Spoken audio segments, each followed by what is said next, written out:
Antídoto, Jeff Carlson, 13. Rusia para reactivar sus bases de misiles. ¿Cuánto tardarían en hacerlo? Algunas horas para cruzar el océano, y algunas más para reactivar los almacenes y redirigir los misiles intercontinentales. Los aviones podrían haber partido el día anterior. Aunque no era imposible que las fuerzas rebeldes controlaran sus propios misiles, una parte del arsenal del país. Podrían haberse producido ataques nucleares en Asia o Europa que hubiesen acabado con la posibilidad de que volvieran a atacar Norteamérica, o puede que los Estados Unidos ya hubieran bombardeado el Himalaya o las montañas de Afganistán. La flota de invasores podría ser el último reducto de las fuerzas enemigas, poderosas solo de momento. Era un pensamiento agradable que lo reconfortó, pues Cam estaba ya al borde de la agonía. La oreja le ardía a causa de los nanos, y se le había empezado a extender una segunda infección por los dedos. Habían pasado por un punto de concentración. Ruth no estaba mejor. Se movía como un cangrejo para no usar el pie izquierdo, inclinándose de forma que la escayola le golpeaba contra las costillas, que tenía doloridas. Cam se maldijo a sí mismo, quería protegerla y no podía. Se había quedado en una zona plana del valle porque la marcha era más fácil allí, ignorando el confeti de plástico decolorado por el sol que había en los árboles. La explosión debió de formar un remolino allí, depositando la basura y una gran concentración de la plaga a 2000 metros de altura bajo la barrera, donde ahora se encontraban. Los únicos árboles eran pinos blancos y ponderosas. El resto de la vegetación estaba débil y endeble. Lo siento, dijo Cam, mirando a través de las largas sombras. Estaba buscando basura en las ramas para orientarse, pero la máscara estaba húmeda y le sofocaba, y aunque tenía las gafas empañadas, intentaba mantener un paso ligero, limitado por el cansancio. Cam los condujo directos a una colonia de hormigas. En el suelo había decenas de pequeños hormigueros, círculos de tierra grandes como platos. Allí les esperaban las hormigas. Habían despejado la zona de gran parte de su vegetación, y también habían atacado a muchos pinos. Cam corrió instintivamente hacia los espacios claros con la vista alzada. La colonia les invadió los pies y las espinillas antes de que ninguno de ellos se diera cuenta. Newcombe gritó mientras las hormigas se le metían por el pantalón, mordiéndole y pinchándole. ¡Ah! Se volvió para mirarse la pierna. Ruth cayó al suelo. Cam la cogió de la chaqueta, pero no pudo mantenerla a salvo de la tierra espástica. Los bichos eran como una alfombra viva, tan roja y brillante como agitada. La atacaban desde todos los flancos. ¡Dios mío, Dios mío!, gritaba. Cam también las tenía en las mangas, el cuello y la cintura. Levantó a Ruth de encima de las furiosas hormigas y le sacudió la ropa con una mano, pero no hubo forma de quitárselas de encima. Los tres tenían el cuerpo plagado, la masa de hormigas les rodeaba por completo, pues estaban en el suelo y en los árboles. Newcombe cogió a Ruth por detrás, Cam los empujó a los dos. «¡Corred!», gritó. Usó su mochila como garrote, golpeándola contra Ruth para quitarle todas las hormigas que pudiera. Quería la gasolina del bolsillo exterior. Esparció el líquido sobre ellos, muy cerca de sus cabezas. Sus movimientos eran torpes porque sujetaba la mochila con un brazo y por los mordiscos, dolorosos eternos clavos, que recibía en las mejillas, el cuello y las muñecas. Estaban cerca del límite de la colonia. Cam vio campo abierto, pero aún había unos 5 metros de peligrosos insectos entre ellos. La zona segura. Disparó la pistola contra la boca de la cantimplora vacía. El fuego le abrasó la mejilla y el pelo debido a la ignición. La pequeña explosión le hizo apartar las manos e incluso él mismo fue empujado hacia atrás, haciendo caer a sus dos compañeros al suelo, invadido por pequeños fuegos. «Levantaos», gritó Newcombe, pero Cam había aterrizado con el brazo sobre las piernas de Ruth. Ella estaba en llamas, y el fuego y la conmoción consiguieron justo lo que se proponía, asustar a la masa de hormigas que había tras ellos. Lo siguiente fue echarla al suelo. Cam la levantó y la volvió a echar abajo. Se revolcaron juntos por el suelo, golpeándose codos y rodillas, para librarse de las llamas y aplastar a las hormigas que les corrían por dentro de la ropa. Pero los bichos no habían abandonado. Otra masa rojiza de bichos se acercaba a ellos desde la izquierda. Ruth gemía por el dolor y, en un tropiezo, le dio a Cam en la oreja con el antebrazo. Newcombe se apoyó en ellos y disparó a la marabunta con su fusil de asalto. El ruido fue ensordecedor. Liquidó una ristra de munición en segundos, usando las balas como una pala para detener a la ola de hormigas. Solo le costó un instante. Los insectos se arremolinaron alrededor del agujero, pero esa distracción fue suficiente. Salieron corriendo de allí, habían sobrevivido. Sobre ellos, el humo se alzaba como una bandera. No podemos parar ahora, dijo Newcombe, respirando con dificultad. Tiró de Ruth y de Cam llevándolos hacia el valle. Cam también lo agarró a él cuando apoyó el hombro en una rama de pino flexible y se fue para abajo. El humo, dijo Newcombe. Y nuestras armas, pensó Cam, pero su cabeza estaba nublada y ni siquiera intentó hablar. La infección había empezado a dolerle, y los mordiscos de las hormigas le habían llenado el cuerpo de manchas rojizas, como si fueran quemaduras. El sufrimiento se les pasó al poco tiempo, aunque les pareció una pequeña eternidad, pero el dolor les había afectado gravemente. Caminaban como borrachos. Los pies se les hundían en el suelo y Ruth terminó tropezando primero con Cam y luego con Newcombe. Se le había quemado la parte superior de la manga izquierda, dejando una abertura en la chaqueta. Los tres estaban llenos de suciedad y chamusquina. Entonces, la doctora se desmayó. El valle se llenaba de sombras mientras el sol bajaba por el horizonte de los picos de montaña. Un grupo de saltamontes alzaba el vuelo hacia los últimos rayos de luz, arremolinándose desde media extensión devastada del bosque, a unos pocos kilómetros de ellos. Había tropas enemigas circulando por la zona, quizás solo fueran más refugiados. Id lo más lejos que podáis, dijo Newcombe. Ya os encontraré. Cam no estaba prestando atención. Ruth estaba consciente pero seguía confundida. Cuando le quitó la capucha y la chaqueta para bajarle la temperatura, ella gruñó dijo. El senador. Las 2 en punto. Solo podía esperar que estuvieran lejos de la plaga. La hipotermia y la deshidratación podrían matarla, y sus delirios le asustaron. No pensaba que fuera capaz de andar más de unos pocos cientos de metros, contra barras sabía que no podría llevarla a cuestas. Newcombe pensó en conseguirles cobijo a sus compañeros todo el tiempo que fuera posible. Sabía que era posible usar a los bichos a su favor, así que esparciría lo que les quedaba de manteca y azúcar por la montaña. La nueva marabunta de hormigas y otros insectos distraerían a cualquiera que se acercara a la zona. Si no, intentaría ahuyentarlos disparando con su fusil. Ambos hombres tenían un radiotransmisor, e incluso se dividieron el equipo y las pilas. Toma, Newcombe comprobó el peso de los 2 sobres de preparado energético antes de pasarle uno a Cam, tómate este. Dale la mayor parte a ella, pero quédate también un poco para ti. Te irá bien. Entonces, se levantó y cogió el fusil. Os veré por la noche, dijo. Cam se despertó a tiempo para detener al sargento de las fuerzas especiales antes de que se fuera demasiado lejos. Le llamó, pensando en todas las cosas que debían quedar claras entre ellos. Ten cuidado. Newcombe asintió. Vosotros seguid avanzando.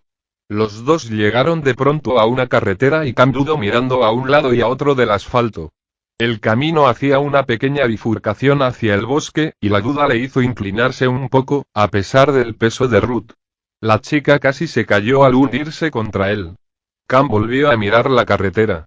Para caminar más fácilmente por ella, al ser una superficie plana abierta, pero también los dejaba demasiado a la vista, podrían que avanzar entre la maleza y los árboles. Lo más rápido posible, se dijo Cam, llevando a rastro a su compañera. Sus botas chocaban en el asfalto. Cruzaron en apenas unos segundos y, entonces, levantó la vista hacia el cielo. El ocaso estaba dando paso a la noche. Calculó que no habían avanzado más que medio kilómetro, aunque ya era más de lo que esperaba. La pendiente había ayudado. Ruth se movía como una muñeca rota. Cam ni siquiera pensó en la posibilidad de que pudiera ver hacia dónde iban. Ella se apoyó en su cuerpo y movió las piernas lo mejor que pudo, dándole alguna patada de vez en cuando. Fueron dando tumbos hasta que Cam los estrelló contra un árbol. Fue como si el golpe lo despertaran. Suficiente, pensó, ya debe de ser suficiente. Subió un poco la colina hasta llegar a un cúmulo de arbolillos que podría esconderlos de cualquiera que se acercara desde la montaña. Quizás podría incluso oírlos venir por la carrera. Ruth cayó de espaldas, falta de aire. Cam se quitó la mochila y buscó agua, pero no había. Aún le quedaba una lata de sopa, así que cogió el abridor. Cayó un poco del preciado jugo cuando abrió la tapa. ¿Ruth?, preguntó. Ruth se quitó las gafas. El frío de la noche le pareció estupendo. Respiró para asegurarse de que notaría infección de manos antes que ella. Le quitó las gafas y la chaqueta, y el vapor del calor pie desprendía se elevó como un fantasma. La ayudó a beber, apoyando la mejilla de ella contra su hombro. Habrían pasado unos 10 minutos, un poco de calma. Fue él mismo quien la arruinó pensando en besarla. Era algo simple. Ruth era la única debilidad que tenía en este mundo, y por fin había conseguido atravesar sus defensas. Estudió sus labios, aún suaves y perfectos a pesar del sudor, la suciedad y las marcas de su armadura. Ella reaccionó. Sus ojos se enturnaron con los suyos, y se dio cuenta de que se había percatado de sus intenciones, de su ferviente deseo dentro de todo su cansancio y dolor. Él se apartó. Cam, su voz era como un murmullo. Le puso la mano buena sobre la pierna. Cam, mírame. Lo siento. No, Ruth movió el guante hacia su mejilla. No, por favor. Te lo debo todo a ti. No quiero que sea así, pensó Cam. Solo una vez, replicó ella. Por favor, damos suerte. Entonces, hizo justo lo que no debía, o quizás sí. Levantó la cara y apoyó suavemente la nariz contra su pómulo, dejándole sentir su piel sobre la suya. Cam colocó su boca contra la de ella. Aquello le dio nuevas energías. Calmó la enorme tensión que había entre ellos. Alrededor de ellos, las cosas estaban peor que nunca, pero aquel pequeño acto fue tan dulce como tranquilizante. Le preparó su mochila a modo de almohada y dejó las armas en el suelo junto a ellos. Ruth cayó pronto profundamente dormida. Cam se quedó mirando las estrellas a través de las copas de los árboles. Se llevó la mano vendada a los labios a una zona cóncava en un lado, donde había perdido parte de la dentadura. Ruth le besó de nuevo por la mañana sin decirle nada, quitándose primero su máscara y luego la de él. Fue un beso rápido, con los labios cerrados. Puede que fuera una suerte que tuvieran otras necesidades más ingentes. Tenemos que encontrar agua, dijo Cam. Sí. Ruth se mantuvo cerca de él mientras sacaba la radio de la mochila. La miraba de reojo, distraído. Volvían a quedarse sin cara tras las gafas y la capucha, pero Ruth le tocó el hombro y asintió. La luz del sol jugaba en sus mugrientas chaquetas, colándose entre el follaje de los árboles. Tenían que seguir caminando, pero Cam tenía miedo de hacerlo. Tenía la rodilla adormecida, y la espalda, el cuello y los pies hechos polvo. La radio estaba llena de voces en los 7 canales. Puede que siempre hubiera sido así, pero hasta entonces la señal había estado bloqueada por las montañas y por las interferencias de la base de Leadville. Ahora, ninguno de aquellos obstáculos les afectaban. Todos los informativos eran militares. Todos parecían estadounidenses, excepto una mujer con cierto deje extranjero.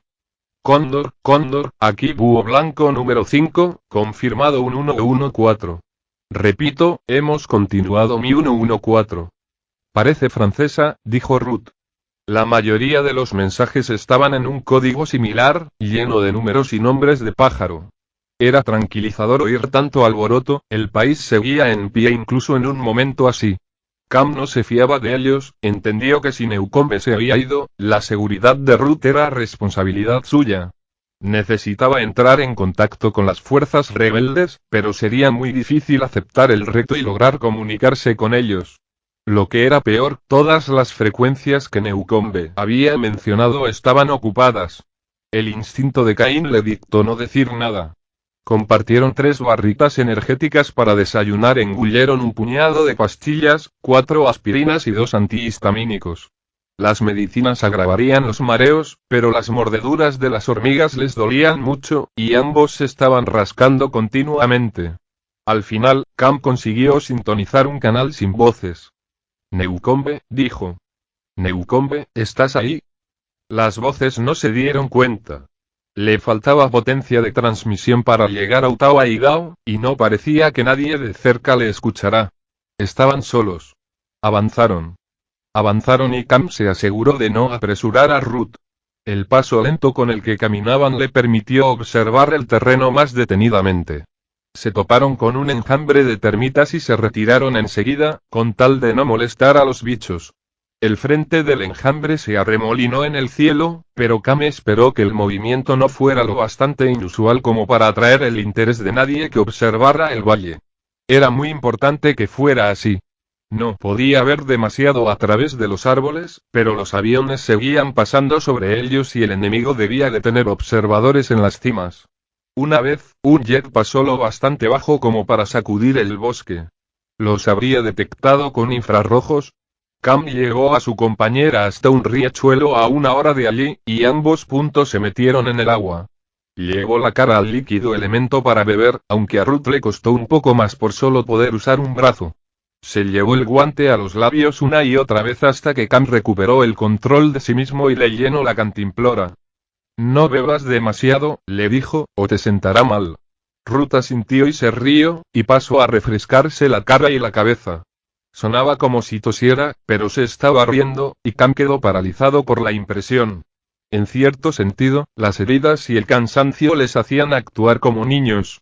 Su visión se estaba haciendo más y más inmediata, limitada al momento. Puede que fuera algo bueno. Nadie en su sano juicio podría aguantar un dolor sin fin.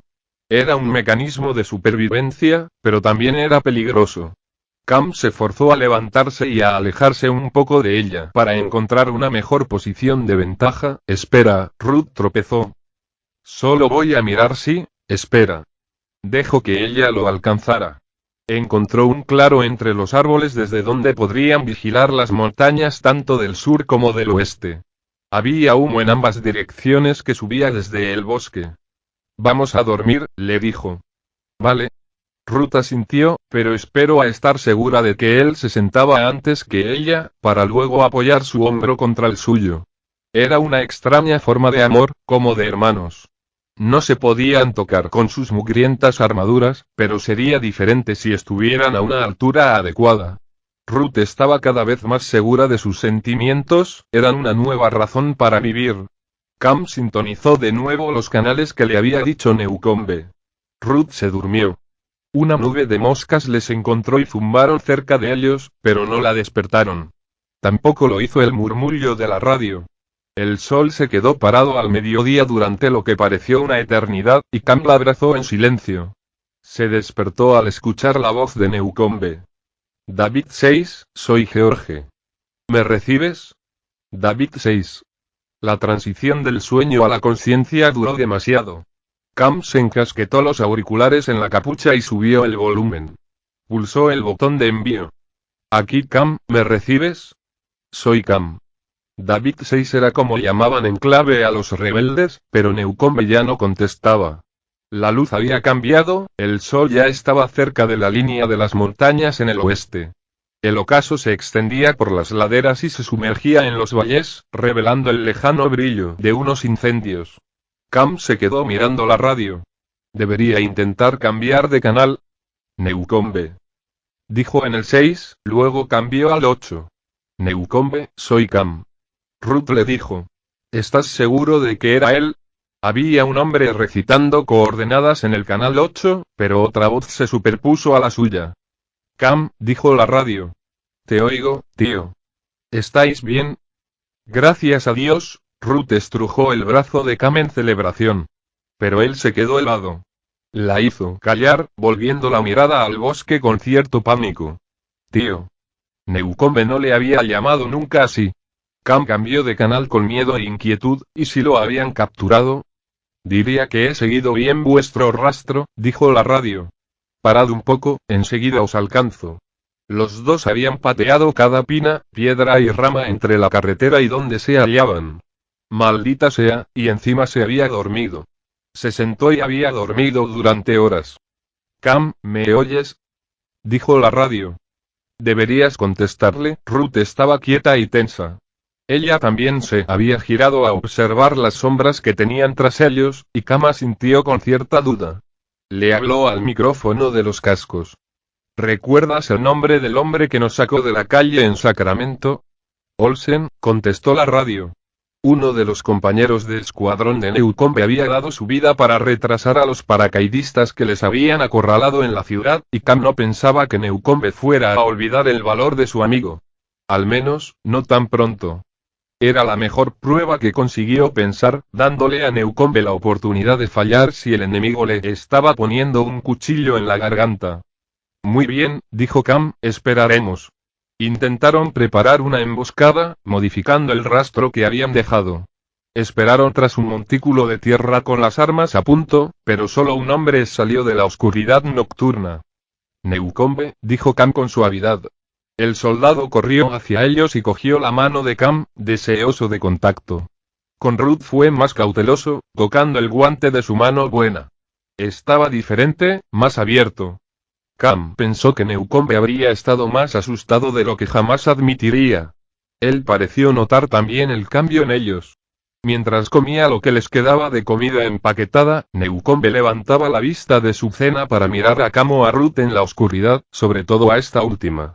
Cam sonrió débilmente, estaba contento de tener algo por lo que sonreír.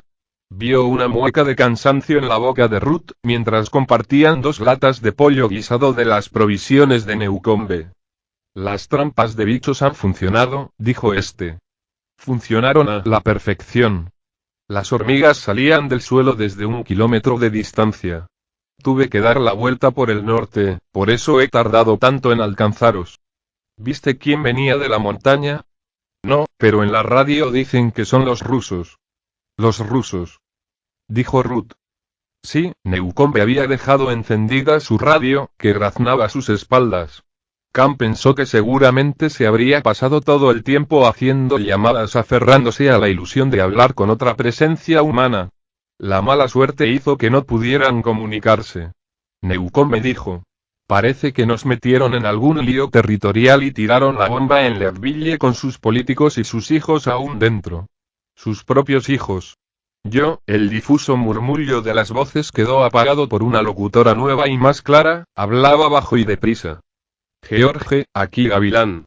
George, responde. Aquí Gavilán. Newcombe dejó caer el guiso y cogió sus auriculares, hablando antes incluso de ponerse el micrófono delante. George, George, George. Aquí George, George, George. Los 3 estaban tan atentos a la radio que al principio Cam no se dio cuenta de que había otro sonido que procedía del bosque. Era un rugido lejano y familiar. Miró hacia arriba a través de los árboles negros. Necesito confirmación. Gavilán, dijo Newcombe, antes de girarse y musitar. Son los nuestros. Tienen que ser ellos. El mundo explotó a su alrededor. Un jet les pasó por encima, arrastrando un ruido infernal tras de sí. La ráfaga de aire chocó contra las montañas y resonó por toda la zona. Cam quedó cubierto por una ducha de hojas y ramas de pino. Hotel Bravo, Bravo Noviembre, dijo la mujer. Hotel Bravo, Bravo Noviembre. Hay corredores en la tercera y la primera base, dijo Newcombe con urgencia. El bateador es Najarro, el pitcher es de los Yankees. La bola va hacia la tercera base. El avión parecía de color rojo fuego en la noche, y se giró de pronto hacia arriba para realizar una complicada vuelta, iba a volver a donde estaban ellos. La señal de Newcombe no alcanzaría más que unos pocos kilómetros, pero si giraba, delataría su posición. Estaba realizando maniobras evasivas, habla más luces en el cielo. Un pico más al sur se iluminó con unas luces amarillas, y los motores del jet se incendiaron a la vez que el piloto salía disparado. Misiles, dijo Cam, porque Newcombe mantenía la cabeza gacha concentrado en su mensaje. La bola va a la tercera, repitió el soldado. Silencio. El sonido de los motores resonó por la periferia y luego desapareció tras una colina. Una explosión surgió de repente allí mismo. Cam y Ruth se miraron el uno al otro. No. Dijo la doctora, pero el jet volvió a dejarse ver, girando levemente hacia el este. Era un misil que había impactado contra el suelo. Cam estaba seguro de que aquel no podía haber sido el primer vuelo de reconocimiento que las Fuerzas Armadas enviaban para atacar California, con todas estas cámaras en acción como ametralladoras. béisbol, le dijo a Newcombe. ¿Crees que los rusos están escuchando? Puede que no sea así. Has usado mi nombre. Cam nunca había usado la radio ni había formado parte de un manifiesto antes de la expedición en Sacramento. El pitcher es un yankee. Nueva York. ¿Quieres volver al norte?, dijo Ruth, donde se halla la tercera base. Al nordeste, más bien. Hay un aeródromo comarcal cerca de Doyle, no muy lejos de la frontera entre California y Nevada. Está justo en la línea de la rejilla que os enseñé. ¿Y si la piloto no lo recuerda?, dijo Cam. ¿O qué pasa si no te ha oído? Lo ha grabado en una cinta. Ya se darán cuenta. Eso si no estaba demasiado lejos para recibirte. Newcombe se encogió de hombros despreocupado. Ahora ya no importa, le dijo, volverán. 6 días más tarde, se encontraban a 3 kilómetros del aeródromo. Ruth se separó de Cam mientras este se agazapaba tras unas rocas del desierto. Ninguno de ellos hablaba, solo actuaban. Cam siguió por el pequeño laberinto de piedras, y Ruth se agachó a unos pocos metros de distancia, vigilando sus espaldas, a la vez que Newcombe aseguraba el paso y se desplazaba al otro lado de su compañero. El triángulo era su posición por defecto y también su fuerza. Era lo más próximo a un círculo que los tres podían formar, y volvían la mirada en todas las direcciones. Tras ellos, el camino era brumoso, difícil de ver por el polvo que arrastraba el fuerte viento, un poco más calmado por la mañana. Podían pasar horas hasta que la fina y seca arena volviera a bajar, pero no podían permitirse esperar a que el tiempo cambiara. En su lugar, avanzaban buscando senderos por el polvoriento terreno. Nadie, pensó Ruth. Puede que ya no vuelva a haber nadie en este lugar. A oeste, las sierras formaban un muro escalonado de sombras azules y bosques sombríos. Los colores se volvían más brillantes u oscuros según se acercaban al pie de las colinas. Supusieron que la mayoría de los supervivientes habría ido hacia el norte o hacia el sur siguiendo el borde de aquella línea irregular, y si las tropas rusas los estaban persiguiendo, seguirían el mismo patrón de avance. Ruth, Cam y Newcombe estaban a varios kilómetros del rastro de hierba más próximo. La plaga había resultado devastadora en aquel lugar, incluso las malas hierbas estaban muertas. Lo único que quedaba eran unas pocas raíces secas azotadas por el viento. Habían visto muchos restos disecados de hierba y flores silvestres, eran manchas negras y marchitas en el suelo. El calor había erradicado a los insectos, lo que propició la muerte de los reptiles y la vegetación. Con la ausencia de un equilibrio ecológico, la biosfera había quedado destruida. La tierra se caldeó y calentó aún más el aire cercano. La humedad se concentró en cada recodo de sus trajes. Ruth se quedó en camiseta y ropa interior para poder aguantar dentro de la mugrienta armadura, aún así se estaba asando. Beber agua se había convertido en una cuestión de o muerte. Cada día necesitaban más de la que podían llevar con ellos. Por suerte, habían vuelto a la civilización pasando por las afueras de unos pueblos llamados Chikotia y Elujajundón. La autopista 395 les condujo hacia el norte, y estaba plagada de coches baratos y camiones del ejército. Consiguieron ropa y botas nuevas, y también encontraron varias botellas y latas, aunque muchas se habían podrido por la acción del sol. La autopista no ofrecía ninguna protección contra el polvo. La suciedad y la arena poblaban el asfalto. Se apilaban sobre los coches y los guardarraíles, formando dunas y montículos. Las alcantarillas se habían convertido en fosos, y también había otros peligros como vallas y alambradas caídas. Ruth se hizo un corte en el tobillo con una boca de incendios oculta bajo la arena, así que desde entonces viajaron campo a través. Aún se vieron con otra tormenta de arena. Muchos días habían sido ventosos, cosa que agradecían porque así se borraba su rastro, pero que también los confundía porque borraba el de cualquier otro. Estaban constantemente preocupados por la vigilancia de aviones y satélites. Se verían desde arriba las nubes de polvo que hacían al correr. Siempre había movimiento alrededor de ellos. Enormes torbellinos paseaban y desaparecían por el desierto para luego volver a emerger, sobre todo hacia el este. Su única esperanza era que desde arriba aparecieran otro remolino de polvo. SHHH, hizo Cam. Newcombe repitió la orden. Ruth también. Los tres se reunieron detrás de una gran roca, y la doctora bendijo por su tamaño aquella piedra devastada por el viento. Se asomó por encima de ella y colocó la mano sobre el bolsillo del pantalón y el objeto duro y redondo que guardaba en él. Todavía guardaba la piedra que había cogido de Ja primera cima. Cada vez trataba con más respeto a los objetos inanimados, haciéndose amiga o enemiga de todo lo que Ja tocaba. Parte de ella sabía que era una ocurrencia estúpida, pero había nacido supersticiosa. Estaba claro que a algunas cosas les gusta hacer daño. Todavía tardaría mucho en olvidar el golpe que se había dado contra la boca de incendios. No tenía sentido, entonces, el verse obligada a dar las gracias a objetos tales como su pequeña piedra o la gran roca que ahora los cubría. Aquella idea era lo más cercano a la fe que jamás había experimentado, un gran sentimiento de conexión con todo lo que la rodeaba.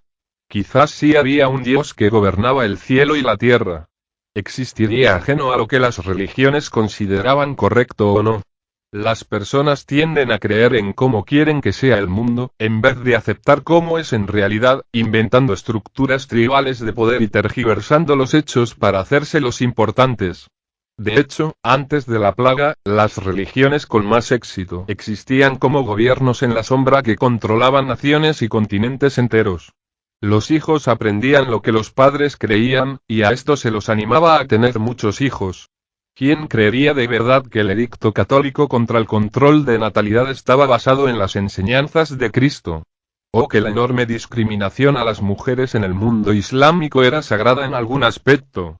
Las familias numerosas eran la forma más sencilla de expandir la fe, y aún así, ninguno de esos desechos humanos creía que había una pizca de verdad en la idea de una entidad superior. A lo largo de la historia habían aparecido cientos de formas de adoración, y estaba claro que se habían iniciado nuevas religiones desde el surgimiento de la plaga. ¿Pero por qué? A pesar de las sospechas y la avaricia inducidas por el simio que aún llevan dentro, las personas podían ser inteligentes, honestas y valientes.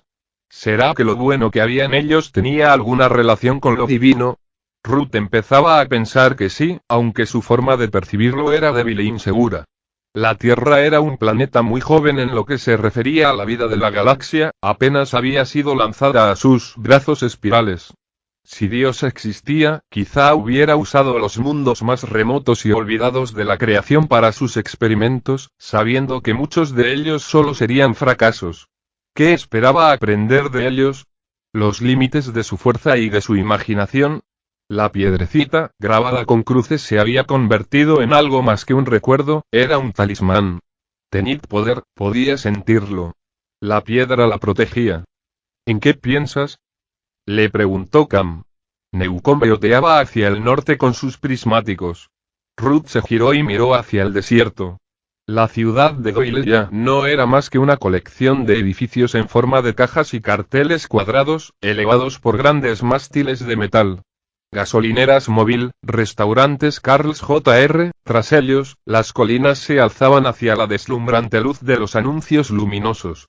Newcombe se encogió de hombros. Le cambió los prismáticos a Ruth por una botella de agua mineral. Ella desvió la mirada de la ciudad hacia las pocas estructuras del aeródromo, sintiendo tanto prudencia como esperanza. No pudo negar que sentía también cierto alivio. Los hombres empezaban a confiar en ella tanto como lo hacían en Antídoto, Jeff Carlson, 14. El otro, Ruth lo sabía. Su transformación fue completa. Siempre había sido bastante fuerte, pero ahora era una guerrera en todos los aspectos, aunque también frágil y sensible al mismo tiempo. Se podría decir que todavía estaba algo nerviosa. Y aún así, ese nerviosismo era un sentimiento frío y distante, aislado por la experiencia. Dejó que los ojos pasearan por el cerco del aeródromo sus altos edificios. Todo correcto, dijo. Pero siguieron esperando, bebiendo más. Newcombe les pasó unos cuantos dulces para que recuperaran pronto la energía y luego sacó la radio. No habló, solo pulsó el botón de envío de señal unas pocas veces, transmitiendo 3 pitidos cortos. Significaba estoy aquí, pero no hubo respuesta, solo ruido. Llegaron a establecer contacto directo un par de veces más con las fuerzas rebeldes, una de ellas durante un minuto entero con un caza que tiró por la borda un transmisor automatizado. Las dos veces Newcombe habló sin parar, asumiendo el riesgo de que interceptaran la transmisión. Usó todo tipo de jerga por si el enemigo lo estaba grabando. Sin embargo, nunca fue explícito, y los pilotos codificaron también sus palabras. Ninguno de ellos respondió con frases como en el aeródromo de Doyle o el 11 de junio, antes del mediodía. Bien, dijo Newcombe, ya sabéis cuánto tiempo tenéis. Kama sintió. 10 minutos. 30, dijo Ruth. Newcombe puso la mano sobre su hombro, y luego sobre el de Cam, antes de que éste se fuera a realizar un reconocimiento del terreno circundante. Estaban limitados por el corto alcance de su equipo, y la retransmisión se había perdido en el polvo. No sabían qué esperar. Los soldados estadounidenses no podían esperar bajo la barrera, a no ser que un piloto hubiera aterrizado con un traje de aislamiento y un buen cargamento de bombonas de oxígeno, cosa que parecía improbable. Habían estado vigilando el aeródromo durante día y medio sin que hubiese signo de actividad alguna, pero todavía había varias formas de que los rusos los detuvieran. Puesto que tenían la vacuna, era probable que el enemigo hubiera dejado hombres en todos los aeropuertos en un radio de 100 kilómetros a la redonda. O puede que simplemente hubieran preparado sensores de movimiento o minas antipersona. Un esfuerzo tan grande requeriría, por supuesto, un enorme gasto de combustible y maquinaria. Estaba claro que los invasores no lo habían hecho, todavía podían superar los obstáculos. No se podía decir lo mismo de los Estados Unidos, pues aún tenían que hacerse con la posesión de la vacuna. Los dos cazas con los que habían hablado no eran los únicos que Newcombe había identificado como paisanos. 4 días antes, un trío de F-A-18 Super Hornets se habían estrellado contra las montañas. Hacía apenas 24 horas, un bombardero solitario había aparecido renqueando desde el suroeste antes de que dos MiG lo detectaran y abatieran. Los de su bando intentaron cubrirles y distraer al enemigo. Se sorprendieron al captar una transmisión bastante débil de un hombre que aseguraba ser Newcombe y otra, más fuerte de uno al que urgía dirigirse a Carson City. Las transmisiones más débiles eran aún más fuertes que las suyas y, por tanto, más fáciles de interceptar. Carson City estaba a unos 90 kilómetros de Doyle, en dirección a donde hubiesen ido si se hubieran dirigido hacia el sur en vez de al norte. Era un buen truco, y Ruth apreció la ayuda. Aunque por otra parte, sabía que había personas sacrificando sus vidas. Hubo grandes conflictos en Yosemite y más al sur. Los rusos habían llevado al resto de su gente a California, lo que era tanto bueno como malo. Significaba que el enemigo estaba preocupado por proteger sus aviones de los interceptores estadounidenses y canadienses, pero también que se estaban haciendo más fuertes y que se organizaban mejor. Los Estados Unidos estaban lisiados por sus encuentros con el enemigo.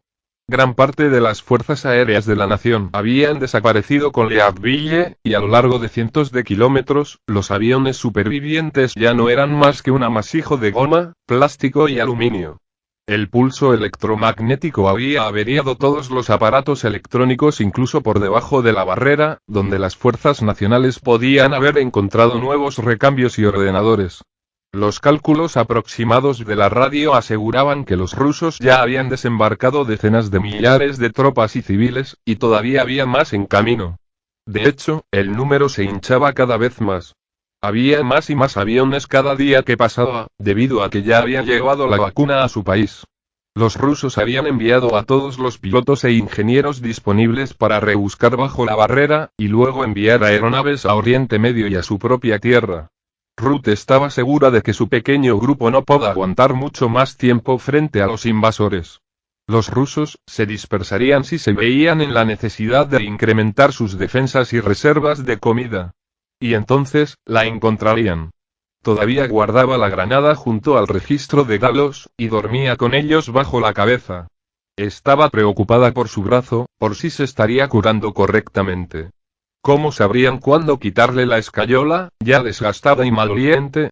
Los hombres no tenían ningún problema en ir enseñando un entablillado, pero diferían a la hora de decidir cuándo estaría lista para retirarle la cubierta de fibra de vidrio. Ella era sincera, les explicó que los médicos de Leadville estaban preocupados por la densidad de su hueso y dijeron que la fractura podría tardar bastante en curarse. Le seguía doliendo, eso no podía ser buena señal. ¿Cómo le va?, susurró. Cam no contestó. El trabajo de Ruth era seguir vigilando detrás de ellos, pero tuvo que hacer uso de toda su autodisciplina para no volverse a mirar a Newcombe. Esa era la responsabilidad de Cam, estudiar la zona que se extendía entre ellos y el aeródromo en caso de que Newcombe sospechara de algún peligro. El terreno era engañoso. El desierto era solo una extensión de tierra rojiza, pero los llanos no eran llanos, como bien habían aprendido. La tierra escondía hoyos, barrancos y rocas. Oye, ¿me estás escuchando?, dijo Ruth. Está bien. El sol brilló sobre sus gafas cuando se tumbó, lejos de la piedra, mirando hacia un lado. Pero Cam no la miró, estaba concentrado en la radio. Un sudor caliente le recorrió el costado. Está enfadado conmigo, pensó. Dormir juntos comportaba ahora una especie de corriente eléctrica, y más de una vez no había podido descansar a pesar de estar exhausta. El suyo seguía siendo el peor romance de todos los tiempos. Estaban sucios, con la adrenalina siempre al máximo y en peligro de sufrir un ataque de insectos o de tropas enemigas. La fricción entre ambos era enloquecedora. Los dos encontraban excusas para huir de Newcombe. Ir a buscar comida era una muy recurrente, pero también pedir un descanso mientras el soldado se quedaba vigilando. Hubo más besos y caricias. A Ruth le gustaba presionar su cuerpo contra el de Cam a pesar de llevar ambos los trajes protectores. De noche podían permitirse mejores carantoñas, pues al menos podían tocarse de verdad. ¿Valía la pena corres el riesgo de verse infectados por la plaga? No, pero sabía que el traje solo les ofrecía una mínima protección. Pensó en ello sin cesar. Si me bajara los pantalones y él se quitara el guante. 2 noches antes, mientras Cam dormía, se había deslizado los dedos en la entrepierna sin conseguir satisfacción alguna, con el guante sobre los pantalones. Recuerda la señal, le dijo Cam, pasándole los prismáticos. Ten cuidado, le respondió. Parecía haberse hartado de vigilar. Dejó su mochila junto a la de Newcombe y dio media vuelta, dirigiéndose a la izquierda para reunirse con el otro hombre. Ruth atrapó detrás de los dientes el caramelo de menta que se estaba comiendo, y colocó su mano buena contra el interior de la cadera, centrándose. Tocó los raídos pantalones y la piedra redonda de su bolsillo. Debería haber saltado sobre él. Aquello era lo que habría hecho en su antigua vida si hubiera tenido la oportunidad, divertirse. Ahora, los dos podían morir en cuestión de minutos.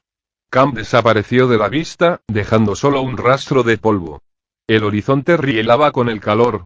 Ruth iba girando la cabeza en todas las direcciones, intentando cubrir con la vista los 360 grados ahora que era la única que estaba escondida. Aún así, se sorprendió mirando a Cam más que menos. La doctora sonrió con pesar. En realidad no le amas, pensó. El cielo retumbó antes de que pasara su turno de 30 minutos. Unos cazas aparecieron desde el nordeste en 3 grupos, volando raso en su avance. Uno de los conjuntos era diferente a los otros 2. Llegó a reconocer las colas gemelas de los F-35, pero el tercer equipo estaba formado por unos modelos de morro afilado que nunca antes había visto, con alas anchas y caídas. Pero aquello no tenía importancia. Ruth sintió que el corazón le latía con euforía, y que le asaltaba una nueva preocupación. Los aviones no estaban frenando. Pasaron de largo y se adentraron en las sierras transmitiendo una llamada. Hotel Yankee, Bravo Quebec. Hotel Yankee, Bravo Quebec. George, responde. Aquí Flicker 6. Ruth se quedó embobada mirando el cielo atronador. Pensó en subirse a una roca y gritarles a Cam y a Newcombe, e incluso en disparar al aire, pero no había garantías de que ellos 3 fueran los únicos que hubiera cerca. No podía darles la oportunidad de que los cazaran. La decisión era suya, y el código coincidía con lo que Newcombe le había dicho. Aquí Goldman, confirmo, respondió Ruth por la radio. Se agachó para coger las mochilas de todos, y entonces el desierto retumbó de nuevo. Las montañas que tenía a su espalda vibraron con el sonido y el movimiento, envueltas en ciclones de negras líneas y fuego. Jets y misiles. De algún modo, la voz consiguió reconocer la suya, a pesar del ruido de los aviones. Recibido, George. Te recogeremos en 15 minutos. Repito, te recogemos en 15 minutos. Los rebeldes habían llegado por fin. No había forma de esconder un avión sobre las cuencas de Nevada, así que se usaron ellos mismos como ariete, limpiando el espacio entre el enemigo y la pista de Doyle. Ruth caminó con la pistola en mano mientras las radios siseaba bajo el rugido de los jets y una explosión lejana, un rastro de humo apareció en el lateral de la montaña. Se giró hacia el espectáculo mientras seguía corriendo. En el desierto había un hombre con un rifle. No, por favor, rogó y hasta soltó el arma que llevaba. Pero era Newcombe. ¿Qué estás haciendo? Le espetó, moviendo la mirada de ella a las montañas. Ruth hizo lo mismo. La batalla aérea fue rápida y horripilante, y ahora se había dividido en dos frentes. Hubo más destello y humo. ¿Dónde está Cam? Preguntó Ruth, jadeando. Nuestro avión llega en 12 minutos, tenemos que ir todos al aeródromo. Newcombe le cogió la radio, pero dejó su mochila y la de Cam. No podemos perder el tiempo. ¿Tienes los nanos? No. No pienso dejarle aquí. ¿Tienes los nanos? Repitió Newcombe. Nos verá mientras bajamos, venga. Joder, vamos. No tiene sentido que vayamos a buscarle. Al final nos perderíamos todos y no cogeríamos el avión. Ruth asintió, pero el sentimiento irracional se quedó dentro de ella mientras corrían. No había entendido lo unidos que estaban. Se había estado engañando pensando que su relación con Cam era solo física, circunstancial, nada serio. Se podría haber liado con Newcombe si solo se trataba de un cuerpo caliente. Pronto, otro avión más pequeño y lento apareció entre la humareda. Los cazas estaban volando bajo, pero este de ahora lo hacía casi a ras de tierra, virando bruscamente como si fuera una vieja avioneta de circo. El zumbido de su motor era muy diferente del griterío de los jets. Era una pequeña Cessna. Newcombe se topó con una valla de cadenas y maldijo, dándole una fuerte patada a la alambrada. Joder. Estaban a unos 100 metros del aeródromo y no había forma de cruzar. Él podría haber saltado la verja sin problemas, pero ella tenía el brazo herido. Ruth miró de nuevo hacia las rocas y el terreno abierto. ¿Y si Cam ha vuelto a nuestro escondite a por mí? Pensó preocupada. Tenía ganas de gritar. ¿Dónde estás? Newcombe la llevó unos 40 metros más allá, donde había una puerta. Puso el cañón del fusil sobre el cerrojo y disparó. Corrieron entre dos largos hangares de aluminio mientras la Cessna zumbaba en un espacio abierto más adelante, pero de pronto, el avión alzó el vuelo. Espera, espera. Estamos aquí. Gritó Newcombe a la radio. Pasados los hangares, vieron las pistas de despegue, todas cubiertas de arena. El desierto empezaba a reclamar aquel terreno tal y como ya había hecho al enterrar las autopistas. El avión volvió a bajar y giró. Ruth sintió una punzada en el estómago por el nerviosismo. Era normal, sabían lo que podían esperar de las fotos tomadas por satélite. El primer pase de los aviones era solo para echar un vistazo más de cerca. Apártate, le dijo Newcombe, puede que pensando en el fuego y la metralla si se estrellaba. El Cessna blanco levantó la arena al tocar suelo, rebotando. Newcombe movió los brazos y gritó mientras el avión giraba para preparar el despegue, pero no miraba al aparato, sino detrás. Ruth se giró para ver a Cam unos metros más allá. Se puso la mano en el pecho, como intentando guardar aquella sensación cálida que sentía. Te lo dije, recordó Newcombe. Vamos.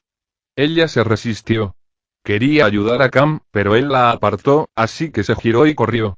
La puerta del aeroplano estaba abierta. Ruth intentó subir a bordo con la ayuda del soldado. Un hombre salió de dentro y la cogió por la chaqueta. Ruth miró hacia arriba. Gracias.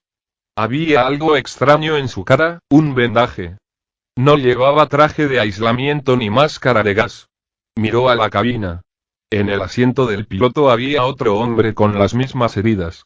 No, el primero llevaba un cuadrado de gasa sobre el ojo derecho, mientras que el segundo lo tenía sobre el izquierdo. Aparte de eso, ambos parecían ilesos e incluso aseados. Iban vestidos con uniformes nuevos, y los dos portaban subfusiles. Ruth empezó a hacer fuerza contra Newcombe, pero él era más fuerte, y el otro hombre gritó. Vamos, vamos. Venga, Ruth. Exclamó el soldado. Ella se metió dentro a pesar de sus instintos. Puede que aquello fuera lo correcto. El hombre de la cabina había llevado el arma, y el primer hombre había bajado para ayudar a Newcombe y a Cam. No había nadie más a bordo. Cuanto menos peso, más distancia recorrerían. De hecho, la fina alfombra estaba llena de agujeros, donde se habían desatornillado varias filas de asientos. Ruth se sentó en uno de los pocos que quedaban, y Cam se dejó caer con fuerza a su lado. Newcombe se sentó en otro detrás de ellos. Entonces, el otro hombre cerró la puerta. «Poneos los cinturones», dijo, mientras se metía en la cabina. El piloto ya estaba acelerando. El avión se elevó sobre las dunas y una desagradable sensación invadió el pecho de Ruth, asfixiándola, como un amasijo de serpientes. Se había olvidado por completo. Los largos meses que había pasado en la estación espacial le habían dejado un recuerdo desagradable de los lugares estrechos. La cabina traqueteante era ahora como una trampa mortal. Entonces, el avión cogió impulso hacia el cielo. «¿Qué les ha pasado en los ojos?», le preguntó a Cam, por ser quien tenía más cerca. Las heridas de los pilotos eran demasiado simétricas, lo que le hizo pensar si no se las habrían hecho ellos mismos. Pero en ese caso, ¿por qué? Cam se limitó a menear la cabeza, aún acomodándose en su sitio. Entonces, giró la cabeza hacia Newcombe y se señaló la cara. «Es por las explosiones atómicas», respondió el soldado tranquilamente. «Tienen miedo a que haya más, por la luz. Si solo pierden un ojo, aún podrán aterrizar el avión». «Virgen Santa», pensó Ruth, luchando contra su claustrofobia. Dejó las gafas sobre la ventanilla como para escapar de la sensación de angustia, pero el aire que había tras el arañado plexiglas era una mezcla de gases de los jets y humo de las montañas. 19. El cinturón de Cam se rompió en sus caderas por los bruscos movimientos del avión.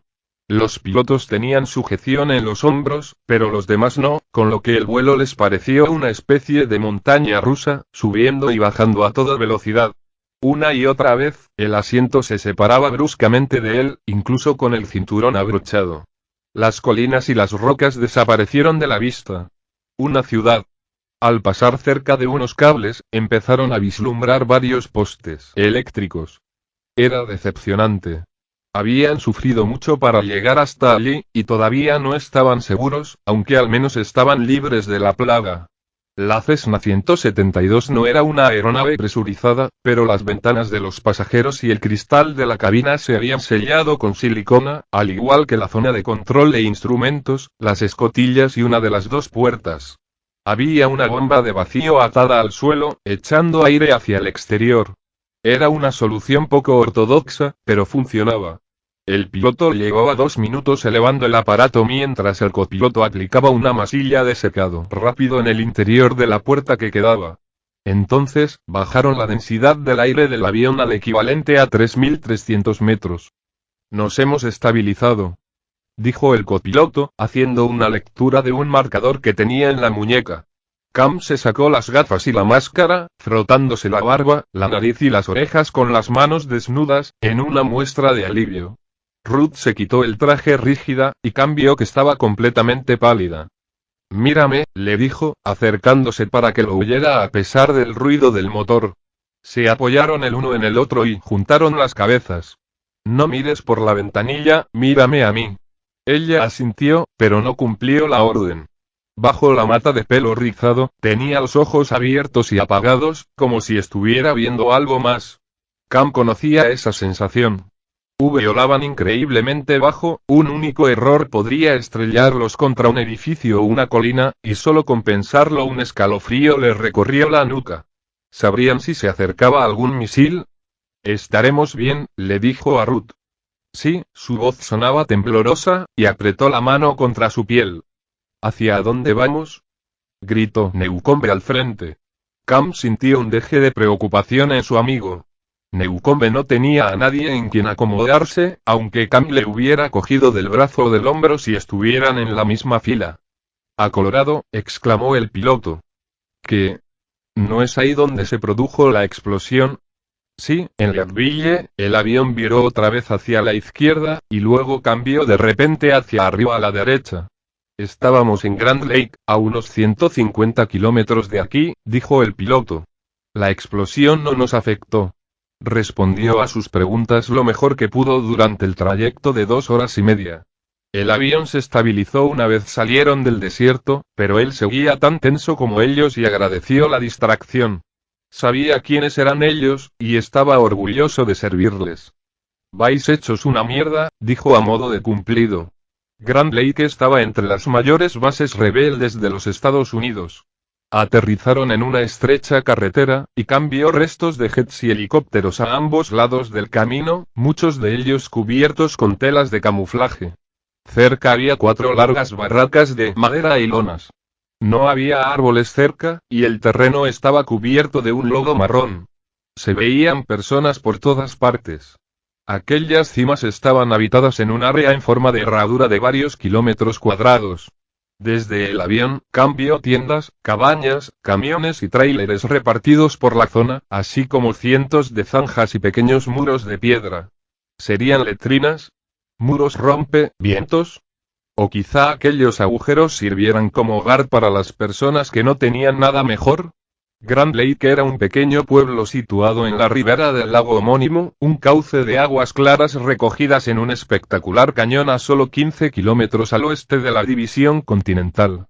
Estaba emplazado a 2.500 metros de altura y no podía mantener a muchos más que su población anterior de 3.000 personas. Pero durante las primeras semanas de la plaga, sus calles sirvieron como zona de estacionamiento para vehículos y aeronaves. Los caminos y sendas que se formaron en la tierra circundante se convirtieron en una gran ayuda para quienes vivían allí. Pronto el pueblo fue demolido para conseguir material de construcción y otras provisiones.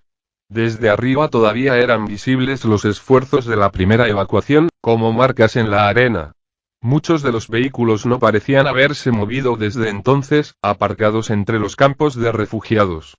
En algunos lugares, los camiones de carga y los camiones cisterna servían como barrera, apartando a la población en algunas direcciones a la vez que protegían a la del otro lado. Había también zonas abiertas donde parecía que cultivaban o se preparaban para ello, cavando en la montaña para crear terrazas. Algunas parecían mejor planeadas que otras. La impresión de Cam fue de un caos afianzado en el lugar, pero sintió admiración por haber conseguido todo aquello. Se habían organizado mucho mejor que el resto en California. Tenían más espacio y recursos, y también más supervivientes. Podrían haber perdido el control por ser algo tan abrumador. Pero en vez de eso, mantuvieron vivas a decenas de miles de personas e incluso tenían una fuerza militar significativa. El caos se había incrementado hacía 9 días. Cam lo vio, también. Grand Lake estaba solo a 150 kilómetros de Leadville. Aún tenían que recuperarse de los daños de entonces. Muchos de los refugios seguían aún en reconstrucción, y había escombros por todas partes, sobre todo en zanjas grandes y tubos eléctricos que corrían hacia el norte en dirección al pulso.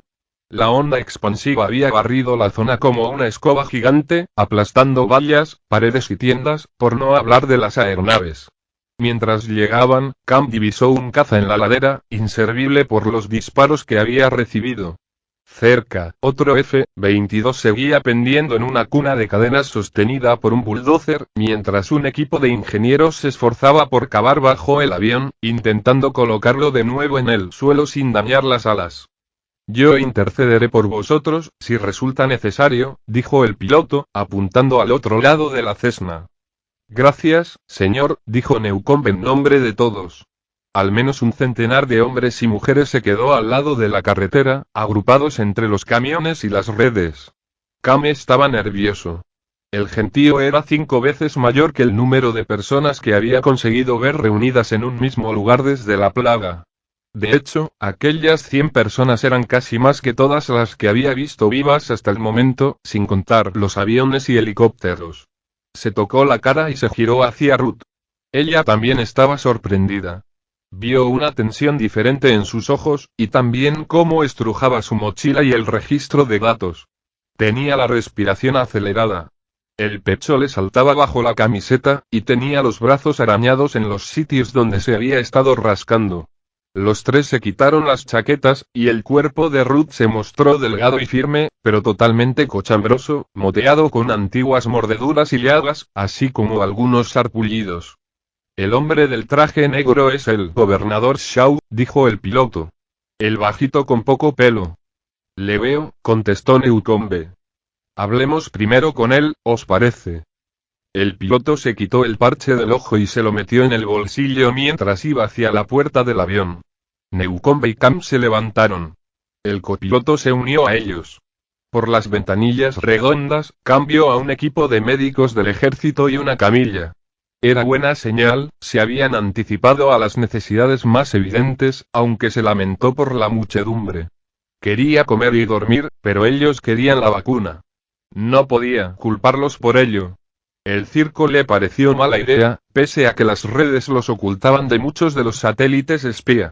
Los rusos podían estar mirando y escuchando. Lo mejor para Ruth sería desaparecer de la vista. El piloto abrió la puerta. Notar el aire en la piel le sentó de maravilla a Cam, pero el gentío los detuvo lo bastante cerca del avión como para notar el olor caliente de los motores. Muchos de los presentes iban en uniforme, aunque fue un civil el que tomó el mando, un hombre bien afeitado vestido con una camisa blanca a manchas. Muchos de los otros llevaban barba y estaban quemados por el sol, pero él estaba blanco. Señorita Goldman, dijo. Tenemos un herido, respondió el piloto, déjenos pasar. Señorita Goldman, soy Jason Luce, del Servicio Secreto de los Estados Unidos. ¿Están todos bien? La chica está herida, déjenos pasar. Por supuesto, dijo Luce. Sus hombres pasaron entre Ruth y el copiloto mientras hablaban, y entonces un hombre con uniforme militar apartó a Newcombe de ella. Sargento, dijo el hombre. Señor, saludó Newcombe, aunque vacilando según el espacio que había entre él y la doctora se llenaba con gente. Era difícil separarse. Habían estado juntos durante 8 semanas de desolación y miseria, y aún así, aquello era por lo que habían estado luchando, por la oportunidad de pasarle la vacuna a otros. Cam se alegró, se había acabado, habían ganado. Grand Lake tenía hombres y aviones suficientes para diseminar los nanos y para proteger a Ruth. Espera, la doctora se apartó de Luce. Había recuperado algo de color, pero su expresión era de miedo.